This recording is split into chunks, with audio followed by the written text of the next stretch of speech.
Hi, I'm Lou with another episode of My Car Story, and today we're at the World of Wheels, and I saw Don Adams again. Don, good to see you again. Good to see you, Lou. And Don's always got an amazing Buick with us, and this one will be interesting to see what you feel.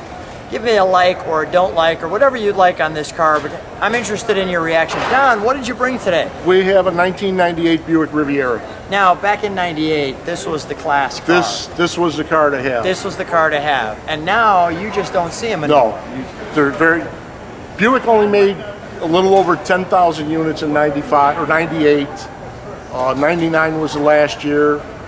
In the infinite wisdom of the bean counters of GM, they didn't feel the car was making enough sale profit, and they only made 2,000 of them when they discontinued the run in November of '98 for the '99 model run.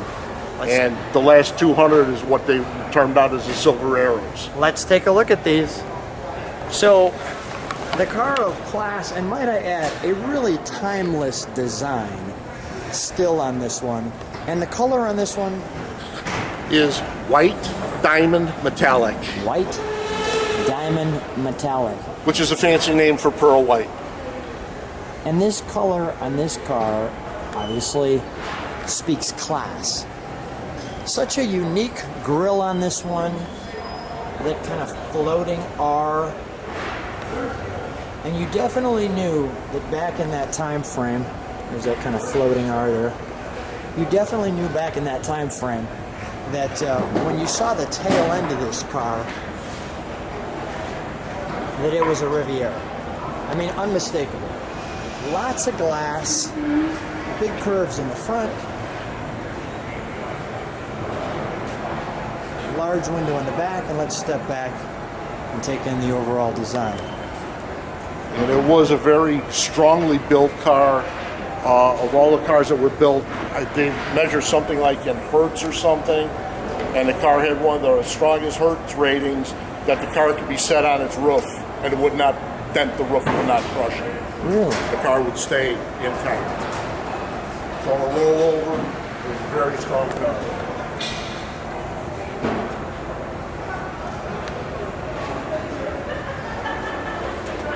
The turbine-like rim. Those were the standard wheels. There was a chrome wheel that was an option for the car. Okay. Let's take a look. The back windows don't go down. They're stuck. Correct. They're stuck in place. Stuck in place. I want to show the back end because the back end had such a neat taper to it. So I'm going to show you straight back. I want to show you that angle. I'll taper back. Now Don, he always brings us a little treat trunks. So let's look at the treats in the trunk. And this is the trunk lock. It does fold down, but when you've got the transponder, Yep. you don't use the key that often. And there is the treats in the trunk. And Don's not missing anything. Everything on the left was all within the owner's manual jacket. That's all part of the owner's manual jacket. And the car does have 3 service manuals. Because of all the electronics and bells and whistles, it took 3 service manuals to cover everything in the car. Is that right?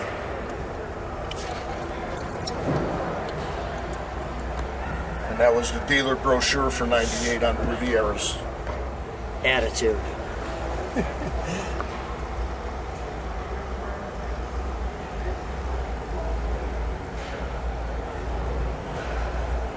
Rivieras came fairly well loaded in their day. They did have a couple of optional packages where everything was included, and the car does have the top of the line package, which they called the Prestige package. And I don't remember all the options that included, but that did include the sunroof. I'll feature that as well. I think it had a lot to do with suspension tuning and that kind of thing. It does have a CD player and a cassette player, AM/FM stereo.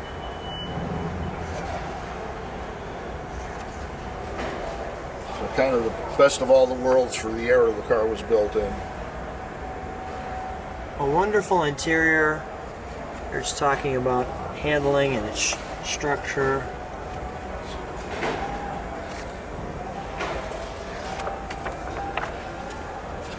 And the car was not a cheap car by any means. The suggested list price on the car in 1998 was $32,500. And I'm noticing climate control for the passenger. Right. That was unique at that time. Right. If the passenger wanted more temp or less temp, they could adjust what was flowing through the car on their side. We're going to show all of that. You're due. Definitely due. Expression of the car. Here's the colors. Here's his color. And there's some dimensions.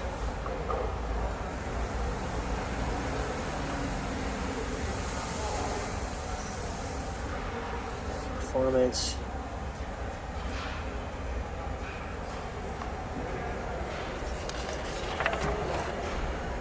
RivieraBuick.com or 1-800-RIVIERA. Here was the lineup at that time. And just this book. That was the dealer's book. That was the salesman's guide to be able to show people what was available on the different models with all the option packages and everything. So we're going to go right to the Riviera, although you can see there are other models as well.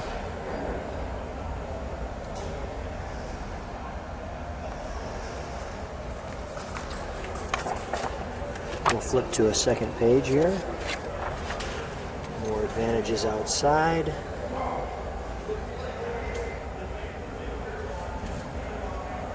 You can pause on that if you like.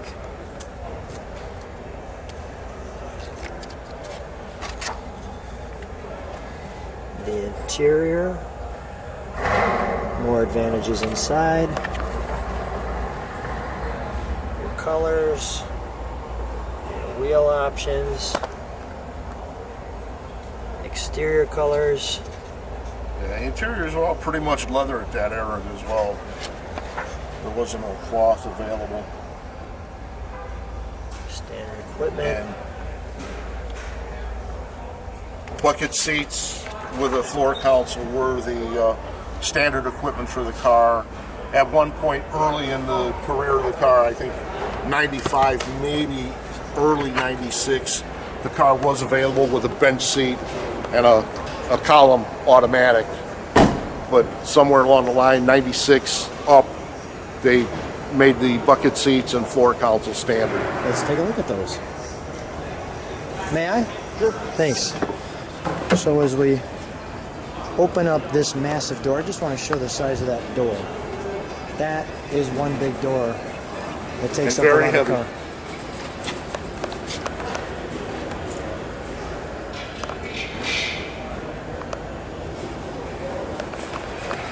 We'll show you red leather. Notice this wraparound piece here that comes up because it starts right there and goes around the interior. And the car has what they term a Bordeaux red interior.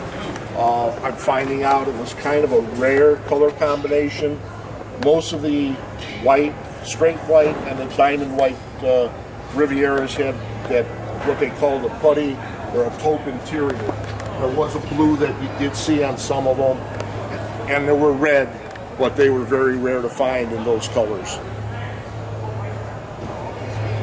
So obviously now 20 years later, any replacement parts are no longer available from Buick, and trying to find nice parts in the boneyard because there is no aftermarket.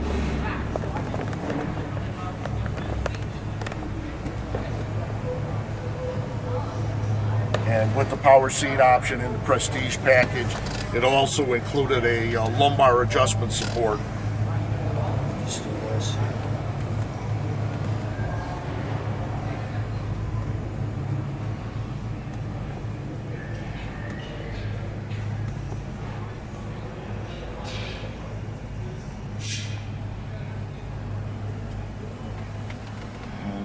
The ashtray is down in the center of the car. Automatically pops out. And then in the lower, this is for storing your favorites for your CDs. It would hold up to 4 It wasn't a stackable CD. You still had to take them out of here, but you could keep your 4 favorite right at hand. I want to show that. That's quite unique at that time. And that's your passenger control for adjusting the heat and the cool above and beyond what the driver is comfortable with. And you can see a lot of vents there. Let's take a look under the hood, shall we? Sure.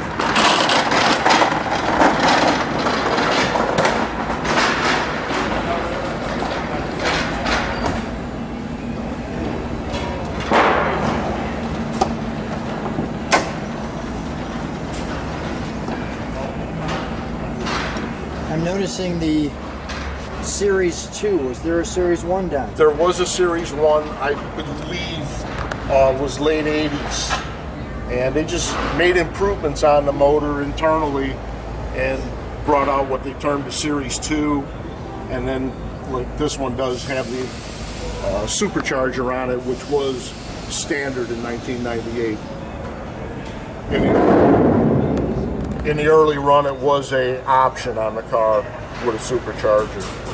But somewhere in 96, 97, Buick made it a standard part of the motor. Front wheel drive. Front wheel drive. Let's fire it up, shall we?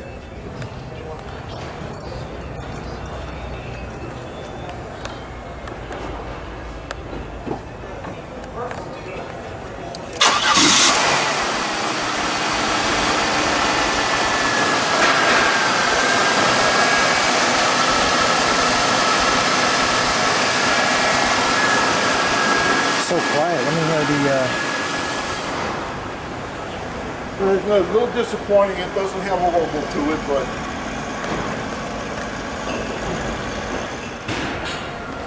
quite possibly the quietest car on My Car Story. That's actually running. Let me show the interior with the lights on.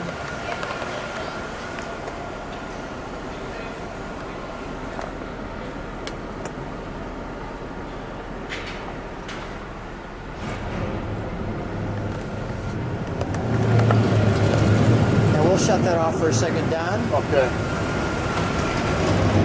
Man, that is smooth. Now, you've shared with me that when you get on that supercharger, it gets up and goes. Yes. I've been on the highway with it, kicked it in the pants around 60 miles an hour. Yeah. And it's up to 90 and 100 without any effort. And there's a lot of times the car's so tight and sealed with the windows up, you'll be cruising along. If you don't have the cruise set, it's very easy to start rolling 80, 90. Yeah, I've even been caught myself at 100 and not even realizing I was rolling that fast. With a car that's as quiet as this, you wouldn't even know it was going. It's like you're in an airplane. Yes, especially if you got a couple of good tunes going on the radio. You just keep going along. You don't realize how fast you're going. Sounds like a plan. Don, good to see you again. Interested to see how people react to the car. Thanks for being on My Car Story. Thank you very much, Lou. Good to see you too.